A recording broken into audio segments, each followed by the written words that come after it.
तोते की सांप की वजह से सीता जी को बहुत कष्ट सहना पड़ा था। चलिए जानते हैं कौन सा कष्ट सहना पड़ा।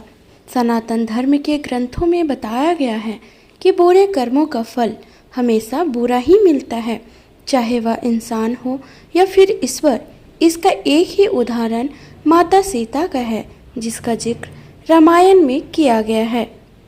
दरअसल रामायण कई भाषाओं में लिखी गई है। अलग अलग रामायण में कई तरह की दंत कथाएं मिलती हैं, जिनसे कई लोग परिचित नहीं हैं। इस कथा के अनुसार माता सीता को एक तोते का शाप मिला था, जिसकी वजह से उनको भगवान श्री राम से अलग रहना पड़ा।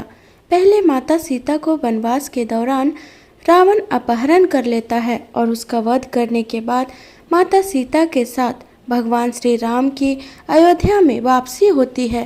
फिर धोबी की वजह से माता सीता को अलग रहना पड़ता है। हम सब के मन में सवाल उठता है कि राम तो भगवान हैं, फिर वह अपनी पत्नी से अलग क्यों रहे। विवाह पंचमी के अवसर पर आइए जानते हैं इससे जुड़ी एक कहानी के बारे में। कथा के अनुसार माता सीता जब वो बच्ची थी तब अपनी सहेलियों के साथ बगीचे में खेल रही थी। वहीं बगीचे में एक तोता का जोड़ा पेड़ पर बैठा था। तोता का जोड़ा भगवान राम और माता सीता के बारे में बातें कह रहा था। उनकी बातों को सुनकर माता का ध्यान उन पर गया। मादा तोता बोल रही थी कि अयोध्या के राजकुमार राम काफी प्रतापी राजा होंगे, उनसे माता सीता का विवाह होगा। तोते के मुख से भावी पति यानी होने वाले पति का नाम सुनकर माता सीता अचंभित हो गई। अब उन्हें अपने बारे में और जानने की इच्छा जागृत हुई, इसलिए उन्होंने अपनी सखियों से कहकर दोनों पक्षियों को पकड़ लिया। फिर उन दोनों को पुचकार कर पूछा कि भविष्य के बारे में इतना ज्ञान कहाँ से प्राप्त हुआ। तब पक्षियों ने बताया कि इससे पहले हम महर्षि वाल्मीकि के आश्रम में रहते थे, जहाँ हर रोज राम और सीता के जीवन के बारे में बताया जाता है। इसलिए उनको दोनों के बारे में हर चीज कंठस्थ याद हो गई है। तो सीता जी ने पक्षियों से कहा कि जिस जनक पुत्री सीता जी की तुम लोग बात कर रहे हो वह मैं ही हूँ।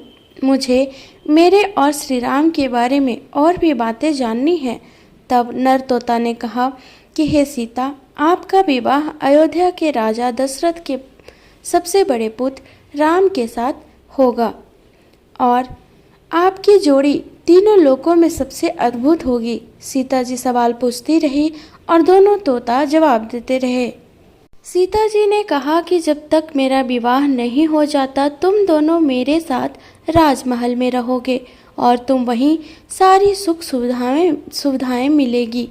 सीता जी की बात सुनकर तोता का जोड़ा घबरा गया।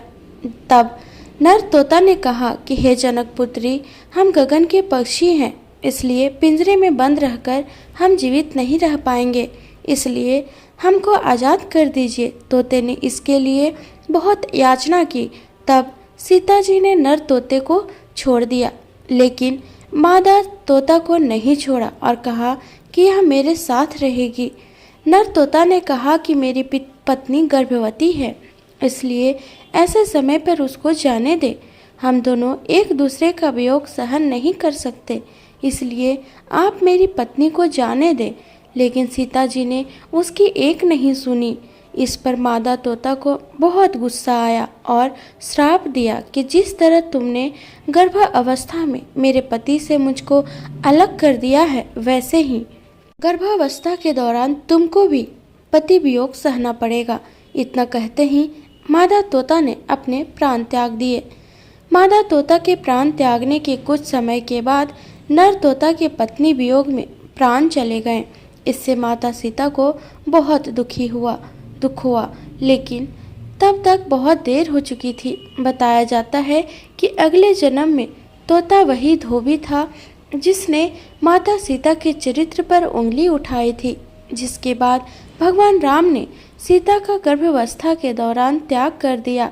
तब माता सीता महर्षि वाल्मीकि के आश्रम पहुंची और वहां उन्होंने लव कुश को जन्म दिया। देवी सीता के वियोग की कथा अन्य पुराणों में यह भी मिलती है कि उनका संबंध देवर्षि नारद से माना जाता है। कथा के अनुसार एक बार नारद जी को अभिमान हो गया था कि कामदेव भी उनकी तपस्या और ब्रह्मचर्य को भंग नहीं कर सकता। उन्होंने यह बात अभिमान में, घमंड में शिव जी के बाद श्रीहरि को बताई। तब श्रीहरि ने एक योजना बनाई कि नारद को इस बात का घमंड हो गया है जो कि सही नहीं है। इसके लिए उन्होंने एक योजना बनाई और माया रची। जैसे ही श्रीहरि से प्रणाम करके नारद मुनि आगे बढ़े, तब उनको एक भवन दिखाई दिया जहां राजकुमारी विश्व मोहिनी को देखकर वह मोहित हो गए। यह सब एक माया थी। राजकुमारी का रूप नारद जी का तप भंग कर चुका था और वह राजकुमारी को पाने के लिए भगवान विष्णु के शरीर में पहुँचे और कहा कि हे प्रभु, आप मुझे अपना श्रीहरि का सुंदर रूप दे दीजिए। तब भगवान ने कहा कि हे नारद जी, ऐसा ना हो कि आप इस रूप को लेकर बाद में पछताएं। दरअसल नारद जी राजकुमारी का रूप देखकर भूल गए थे कि उनका एक रूप बानर का भी है। तब उन्होंने वही रूप नारद जी को दे दिया।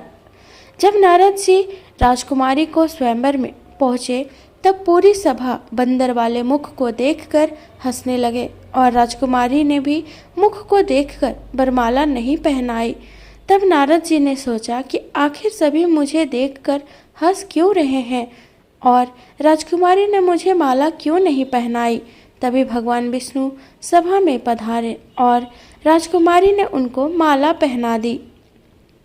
तब उन्होंने पानी में अपना मुख देखा और बानर वाला मुख देखकर क्रोधित हो गए और क्रोध में उन्होंने भगवान विष्णु को श्राप दे दिया कि जिस तरह मैं स्त्री के लिए तड़पा हूँ, आप भी पृथ्वी पर स्त्री वियोग का सामना करेंगे। जब माया का प्रभाव खत्म हुआ तो नारद जी को अपनी गलती का एहसास हुआ और उन्होंने क्षमा मांगी।